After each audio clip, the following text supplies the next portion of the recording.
Hi, I'm Diana Ashton, and I want to talk to you today about something that might sound a little counterintuitive, especially if you've spent the last decade of your life thinking that movement is just unconditionally good for you, that more exercise is always better, that pushing harder is the only way to stay strong. I was that person too. I spent 28 years as a high school principal watching young people move in so many different ways. And then I went through my own transformation, becoming a health coach and a yoga teacher, certified through the 200-hour program. But you know what I learned that shocked me more than almost anything else? There are three exercises that I was doing every single morning. Exercises that my own doctor and my physical therapist told me I needed to stop doing completely. And when I really understood the mechanics behind why they were damaging, I had this moment where I almost felt angry because I'd been told my whole life that these were good exercises, that these were the way to stay fit, that these were non-negotiable parts of a healthy routine. And I want to share those three exercises with you today, along with what I do instead, because I see so many women my age, women in that 55 plus demographic, still doing these same movements. And I want to help you protect your joints, protect your spine, and stay strong without destroying yourself in the process. The three exercises that you need to stop doing if you're over 60 are jumping jacks or any high-impact running movements, traditional sit-ups and crunches where you're doing that forward flexion, and behind the neck shoulder exercises like lat pull-downs or overhead presses where the bar goes behind your head. Now let me tell you exactly why these three are so dangerous, because the science here is really specific and really important. And it's actually different from the science for a 35-year-old doing these same movements. When you're doing jumping jacks or any running-based impact exercise, you're creating impact forces that are between 3 and 5 times your body weight. And that force is going directly into your knee joints. But here's the thing that changes after you hit 60, especially for women. And it's about something called cartilage degradation that accelerates dramatically after menopause. You see, your cartilage has been protected for decades by something called estrogen. And estrogen actually helps maintain the water content and the integrity of that cartilage matrix. When you go through menopause and your estrogen levels drop, and I'm talking about dropping from about 300 picograms per milliliter down to single digits, your cartilage literally begins to lose its ability to hold water and maintain its structural integrity. The collagen in your cartilage becomes more brittle. The proteoglycans that help hold water and provide shock absorption become less effective. And suddenly that 3 to 5 times body weight impact force that maybe didn't bother you at 40 becomes genuinely destructive at 63. I was doing jumping jacks every morning, and my orthopedist showed me the imaging on my knees and showed me that the cartilage that had been stable for 40 years was starting to thin and show signs of what we call early chondromalacia, which is basically cartilage softening and degradation. The second exercise that you need to stop doing is anything involving traditional sit-ups or crunches. And I know this one surprises people because we've been told for so long that core strength is essential. And it is. But the way we build core strength after 60 has to completely change. When you do a traditional sit-up or crunch, you're putting your spine into forward flexion, which means you're bending it forward, and you're compressing your lumbar discs, the discs in your lower back. And you're doing this at the same time that your bones are potentially dealing with osteoporosis. Now, the research on this is really striking. Studies show that women over 60 have a vertebral fracture risk that increases exponentially, and forward flexion is the #1 mechanism of injury for vertebral compression fractures in women with osteoporosis. What happens is that when you're in forward flexion, you're moving the nucleus of the disc, the soft inner part, posteriorly, which means toward the back, and you're loading the anterior part of the vertebral body, the front part of your spine. And if your bone density is lower than it should be, if you have osteoporosis or osteopenia, you can actually create microfractures in the vertebral end plate, which is the cartilage that sits on top of your vertebra. My own physical therapist, when she looked at my bone density scan, told me that I needed to completely eliminate anything that involved spinal flexion. And that included not just sit-ups and crunches, but also things like touching my toes and excessive forward bending. She said my bones couldn't tolerate that much compression. And when I switched to anti-rotation exercises and extension-based exercises instead, I felt stronger in my core within 3 weeks. But more importantly, I didn't have that low back discomfort that I'd been experiencing. The third exercise that's damaging after 60 is anything involving behind the neck shoulder movements. And this includes lat pull-downs, where you're pulling the bar behind your neck, and overhead presses, where the bar starts behind your head. The reason this is so problematic is about something called glenohumeral internal rotation deficit, or GERD, and about calcification changes that happen in your shoulder joints as you age. Your rotator cuff is made up of 4 small but incredibly important muscles: the supraspinatus, infraspinatus, teres minor, and subscapularis, and their tendons sit in a space called the subacromial space that's roughly 9 to 10 millimeters wide. When you're pulling a heavy weight from behind your neck, you're putting your shoulder into a position of internal rotation and adduction, which means you're rotating your arm inward and bringing it toward your body. And this is exactly the position that impinges those rotator cuff tendons in the subacromial space. After 60, the ligaments in your shoulder get stiffer. The rotator cuff tendons themselves can develop calcifications and become less elastic. And the space itself can actually get narrower as you develop something called subacromial osteophytes, which are just bony growths around that joint. So when you combine that anatomical narrowing with the impingement position of behind the neck exercises, you're creating a situation where your tendons are being pinched between bone, and that can lead to rotator cuff tears, labral tears, or chronic tendinopathy. I had a persistent shoulder pain for about 6 months before my doctor really explained this to me. And once I switched to front-facing lat pull-downs and to landmine presses where the bar travels in front of me, that pain resolved completely within 8 weeks. Now let me tell you what I do instead, because it's not about stopping exercise. It's about being smart about how you exercise. For the high-impact jumping and running that was damaging my knees, I switched to walking and swimming. And I need to tell you specifically how I do this. I walk for about 45 minutes most mornings, and I focus on what's called a Nordic walking technique where I'm using poles. And this distributes the impact load through my upper body instead of just concentrating it in my knees and ankles. The impact forces in Nordic walking are reduced by about 30 to 40% compared to regular walking.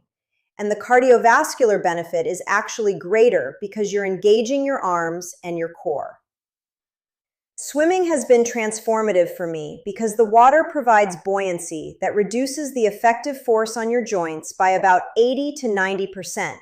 Depending on how deep you're in the water. And you're still getting excellent cardiovascular exercise and strength training. I swim 3 times a week, usually doing freestyle, backstroke, and pull-up bar work in the pool. And my cardiovascular fitness has actually improved from where it was when I was doing impact exercise. Instead of crunches and sit-ups, I do dead bugs and bird dogs. And these are so much more effective for actual functional core strength. A dead bug is where you're lying on your back, your arms are extended up toward the ceiling, your hips and knees are bent at 90 degrees, and then you slowly extend your right arm overhead while simultaneously extending your left leg, and then you return to the starting position and switch sides. This is what we call an anti-rotation exercise. And it teaches your core to stay stable while your limbs are moving, which is what your core actually needs to do in real life. I do 3 sets of 15 on each side, and I hold each repetition for about 1 second.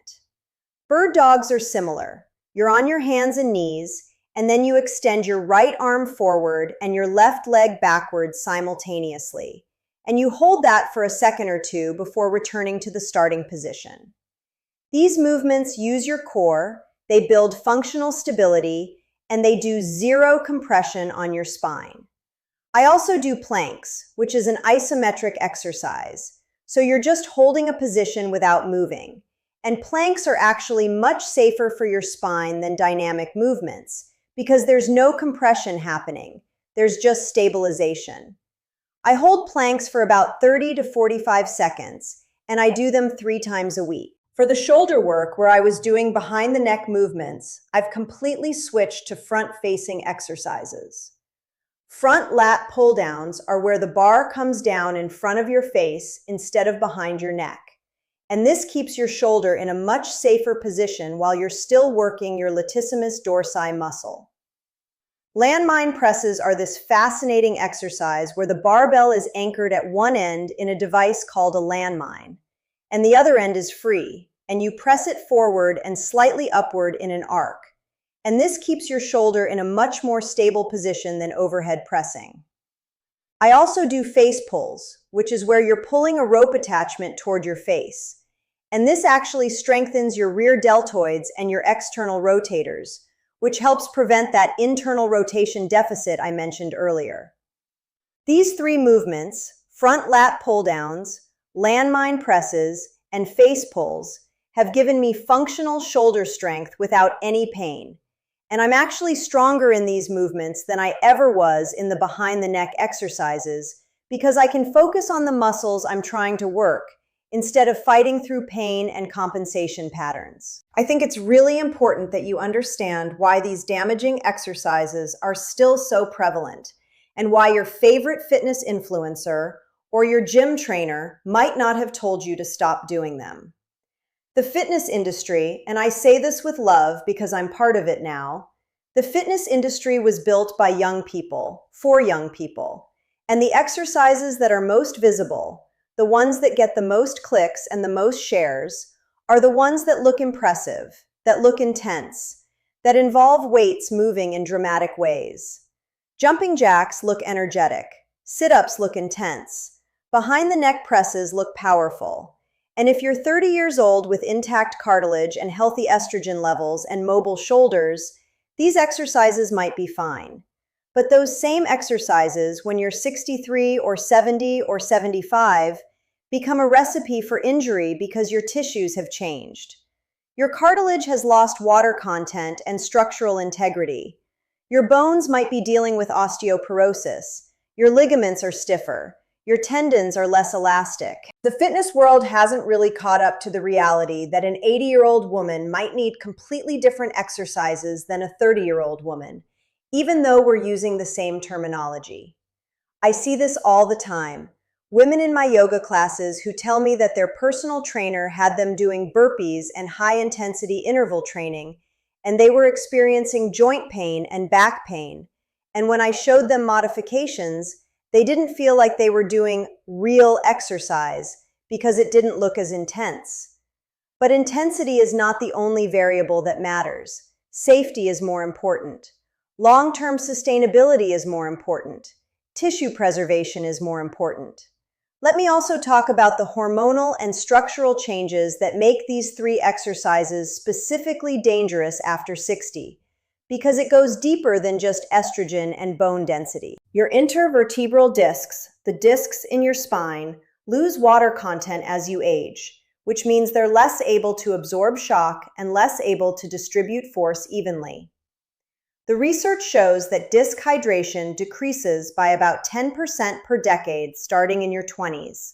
So by the time you're 60, you've lost about 40% of the water content in your discs, which makes them more prone to bulging or herniation under compressive forces. Your shoulder joint has this thing called a glenoid labrum, which is cartilage that helps deepen the socket and provide stability. And this labrum can develop fraying and tears more easily as you age, and when it's subjected to impingement forces. Your knee cartilage, as I mentioned, becomes more brittle, but also the menisci, which are the cartilage pads in your knee that sit between the femur and the tibia, these become more prone to degeneration and tearing with high impact forces. Understanding these changes is not depressing. It's actually liberating. Because once you know what's changed, you can adjust your training accordingly, and you can actually maintain and build strength in ways that are sustainable and safe. When I finally made the switch from these 3 damaging exercises to the modifications I've described, the changes I felt were pretty immediate. Within 2 weeks, my low back pain, which I've been dealing with intermittently for about 5 years, started to resolve. Within 3 weeks, my knee discomfort during my morning walk completely disappeared. Within 4 to 6 weeks, my shoulder pain that I'd been attributing to my yoga practice actually cleared up, and I realized that it had been the lat pull-downs and the shoulder pressing that was causing the problem all along. But more importantly than the resolution of pain, I felt stronger. My core felt more engaged, my posture improved, my movement quality improved, and I could see myself doing these activities that I love, yoga and walking and swimming, for the next 30 years without degrading my joints. That's really what this is about. It's not about stopping exercise, it's about being thoughtful and informed, and choosing movements that respect the reality of your aging body while still challenging you and strengthening you in meaningful ways. So I want to ask you right now, are you doing any of these 3 movements? Are you doing jumping jacks or running or any high-impact activity? Are you doing sit-ups or crunches? Are you doing behind-the-neck shoulder exercises? If you are, I want you to know that I'm not judging you at all. I did all 3 of these for years, and no one told me they were problematic. But now that you know the science, now that you understand the mechanism of how these movements damage your joints and your spine, I want to encourage you to make the switch to safer alternatives. Your future self, the self that's 70 or 80 or 90 years old, that self will thank you for the choices you're making today about how you move and how you exercise. The joints that you have right now are the only joints you're going to get. The spine that you have right now is the only spine you're going to get. And every single movement you do is either contributing to the health and longevity of those structures, or it's degrading them. I know that's a strong statement, but the research is really clear on this. In my next video, I'm going to talk about something that affects almost every woman over 55 that I know, and that's the blood sugar roller coaster that happens after breakfast. We're going to talk about why the breakfast that you think is healthy is actually spiking your blood sugar in ways that create energy crashes, that create cravings, that create metabolic problems later in the day. I'm going to show you the specific research on blood sugar patterns in postmenopausal women, and I'm going to give you 3 breakfast swaps that will completely stabilize your energy and your metabolism. So make sure you're subscribed so you don't miss that one, because understanding your blood sugar is the foundation for understanding so many health issues that women over 55 deal with.